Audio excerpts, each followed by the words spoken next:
আসসালামু আলাইকুম। এটা হচ্ছে ঈদের 2 দিন পরের একটা ভিডিও। আমি যখন গ্রামে ছিলাম তো আমার একটা বোন এসেছিল, তা বলছে চলো মিমাপু যে আমরা সবাই মিলে শাড়ি পরে ভিডিও করি। তা ও হচ্ছে আকাশি কালারের শাড়ি পরছিল বলে আমিও সেম সেম আছে শাড়ি পরার ট্রাই করছিলাম। এই জন্য আমি হচ্ছে এই লাল গোলাপি কালারের শাড়িটা আর কি পরছিলাম। আর এই যে আমি যখনই ভিডিও করতে যাই আমার ছোট বোনটা এত পরিমাণে দুষ্টামি করে যেটা বলার বাইরে। মানে ও এক ফোঁটাও মানে ঠান্ডা থাকবে না। এই যে আমি ওর সাথে যা যা করছি ও ঠিক সেটা আমার সাথে রিপিট করবে, মানে আর কিছুই না। ও যতবার আসবে ঠিকই আমার ভিডিও এসে নষ্ট করে দেবে। আমি সিয়াই তুই আর আমি একসাথেই ভিডিও করি, এই জন্য ওরকম দাপাদাপি করছিল আর কি। আমরা হচ্ছে একটা গানের সাথে নাচছিলাম দুইজন, আর আছে আমরা অনেক মজা করছিলাম ওই দিন। মানে আমাকে সেদিন যে এত সুন্দর লাগছিল আমি নিজেকে নিজেই দেখে ক্র্যাশ খাচ্ছি, বাট আমি অতিরিক্ত শুকাই গেছি, এজন্য মানে আমার কাছে নিজের কাছে নিজেরই কেন জানি না ভালো লাগছে না। যদি আগের মতো একটু মোটা থাকতাম তাহলে অবশ্যই ভালো লাগতো, বাট আমি মনে হয় দিন দিন অনেক বেশি শুকিয়ে যাচ্ছি, কেন আমি জানি না, বাট আমার মনে হচ্ছে কেমন পাতলা পাতলা হয়ে গেছি।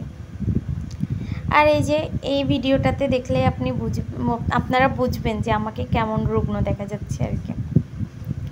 আর আমি যতবারই মিষ্টি আর আমি ভিডিও করতে যাই ততবারই ও আসলে ভিডিওতে এসে ডিস্টার্ব করে দেয়।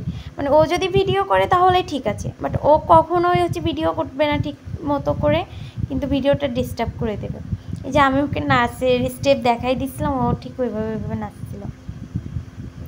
আর এই যে আমার বোন হচ্ছে আমাকে ভিডিও করে দিচ্ছিল, আমরা সবাই মিলে অনেক মজা করছি। তার 2 দিন পরেই তো আমি শহরে চলে আসছি। আর ওর দেখেন ও বাচ্চা হওয়ার পরে ওর নাচের যে স্টাইলগুলো একটু দেখেন, বড় মানুষ ওর সাথে পারবে না। ও কোনো ডান্স স্কুলে পড়ে না, কিছুই না, ও নিজে নিজে এত ভালো নাচতে পারে সেটা বলার বাইরে। খুবই দুষ্টু ও, মানে ও যখন তখন হচ্ছে নইসির উপরে উঠে যাবে, মানে যা তা একটা করে ফেলবে এরকম। মানে যখনই আমি হচ্ছে ছাদে এসে ভিডিও করি তখন ও এসে ডিস্টার্ব করে, মানে ওকে ভিডিওতে আসতেই হবে, ওর ভিডিও করাই লাগবে আমার সাথে। আর এই যে বরাবরই আমরা 2 বোন হচ্ছে ভিডিও করতে ব্যস্ত। আমার না আসলে হাজার মন খারাপ থাকলে আমি যখন শাড়ি পরি অনেক সাজুগুজু করি তখন আমার না ওই সময়টা আসলে কোনো কিছুই মনে হয় না যে আমার এখন খারাপ লাগতেছে বা এইটা ওইটা হচ্ছে। আমার এই জন্যই বরাবরই আমার যখন অনেক বেশি দুঃখ লাগে তখন হচ্ছে আমি অনেক শাড়ি পরি, অনেক সাজুগুজু করে ভিডিও মেক করে রেখে দিই, যখন মুড ঠিকঠাক হয়ে যায় তখন আবার আপলোড করে দিই। বাট আমার যখন অনেক বেশি মন খারাপ হয় আমি তখন বাইরে ঘোরাঘুরি করি। এখন যদি আমার সাথে কেউ না যায় তাহলে আমি একা একা হাঁটাহাঁটি করি, তবুও যাই, একা কোথাও বসে থাকি না, মানে মন খারাপ করে। আর যখন অনেক বেশি কষ্ট হয় তখন কি করব, তখন বাথরুমের দরজা দিয়ে কান্না করি আর কি। এই আর কি, এভাবেই দিন যাচ্ছে আর কি। তারপরেও সব কিছু মিলাই আলহামদুলিল্লাহ, সবাই একটু দোয়া করবেন যাতে সব কিছু থেকে বের হয়ে আসতে পারি, নর্মাল লাইফ লিড করতে পারি।